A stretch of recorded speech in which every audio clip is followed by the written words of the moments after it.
सद्गुरुदेव शिवमुनि महाराज की जय। मनुष्य भगवान की जय। अखिल भूमंडलीय सर्वशिरोमणि मुनि समाज की जय।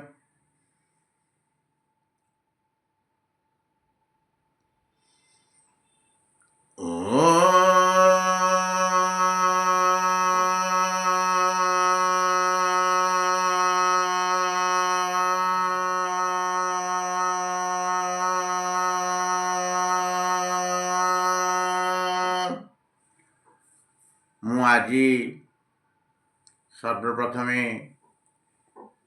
ଆତ୍ମଦେବଙ୍କର ସ୍ତୁତି କରି ଆତ୍ମଜ୍ଞାନ ବିଷୟରେ କିଛି ଆଲୋଚନା କରିବାକୁ ଯାଉଛି। ତତ୍ସଙ୍ଗେ ସଙ୍ଗେ ସମସ୍ତ ମୁନି ମୁନିମତି ଓ ଜିଜ୍ଞାସୁ ଜନତା ଜନାର୍ଦ୍ଦନଙ୍କୁ ମୋର ସପ୍ରେମ ଜୟଜୀବ।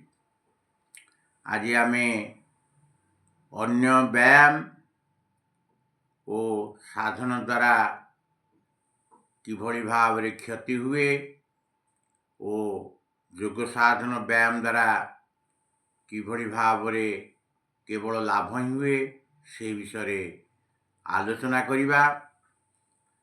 ଯୋଗ ଠାରୁ ଅନ୍ୟ ବ୍ୟାୟାମ ଦ୍ୱାରା ଶରୀରର ସର୍ବାଙ୍ଗର ସାଧନ ନହେଲେ ମଧ୍ୟ କିଛି ଅଙ୍ଗକୁ ଗତି ମିଳିଥାଏ, କିନ୍ତୁ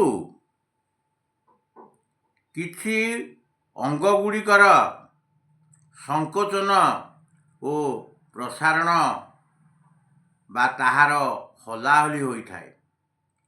ମାତ୍ର ସଂସାରରେ ଯେତେ ବ୍ୟାୟାମ ରହିଛି ତାହା ଦ୍ୱାରା ଶରୀରରେ ଯେଉଁ ଅଙ୍ଗର ହଲଚଲ ବା ସଂକୋଚନ ପ୍ରସାରଣ ହୋଇଥାଏ ତାହା ଟଣାଟଣି କରି ବା ମୋଡ଼ାମୋଡ଼ି କରି ହୋଇଥାଏ, ଯାହା ଶରୀରକୁ ସୁନ୍ଦର ନ କରାଇ ସ୍ଥାନେ ସ୍ଥାନେ ଶକ୍ତ, ବିସ୍ତୃତ, ଜଡ଼ତା ଓ ସଂକୁଚିତ ଦିଗକୁ ଅଗ୍ରସର କରାଇ କ୍ରମଶଃ ଶରୀରକୁ ମୃତ୍ୟୁ, ଜରା ଓ ଜଡ଼ତା ଆଡ଼କୁ ଆଗେଇ ନିଏ।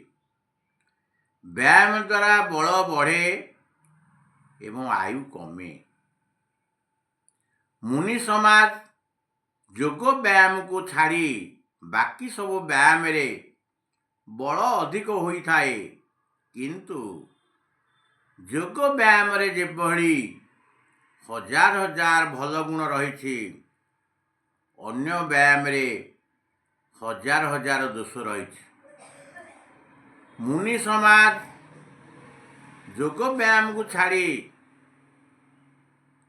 ଅନ୍ୟ ସବୁ ବ୍ୟାୟାମ ଦ୍ୱାରା ଶରୀରର ଅଙ୍ଗ ଗୁଡ଼ିକୁ ଟଣାଟଣି ଓ ମୋଡ଼ାମୋଡ଼ି କରାଯାଇଥାଏ।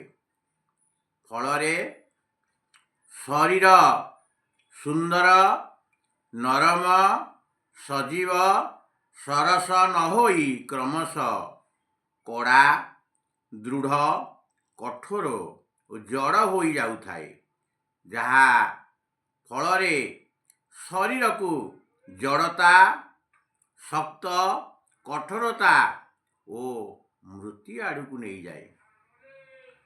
ସଂକୋଚନ ଓ ପ୍ରସାରଣ ଦ୍ୱାରା ଶରୀରର ଅଙ୍ଗ ଅଙ୍ଗରେ ପ୍ରକୃତ ଯୋଗକୁ ଯୋଗ ବିଦ୍ୟୁତ୍ ଦ୍ୱାରା ଗତି ଦେଲେ ଶରୀରର ଅଙ୍ଗ ସିଦ୍ଧ ହୋଇ ମସ୍ତିଷ୍କର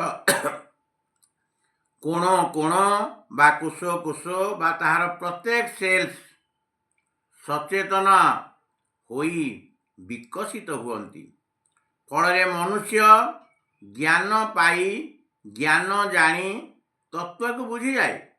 ଫଳରେ ମନୁଷ୍ୟ ଶାନ୍ତିମୟ, ଆନନ୍ଦମୟ ଓ ଜୀବନମୁକ୍ତ ହୋଇ ସଚ୍ଚିଦାନନ୍ଦ ପଦ ପାଇଥାଏ।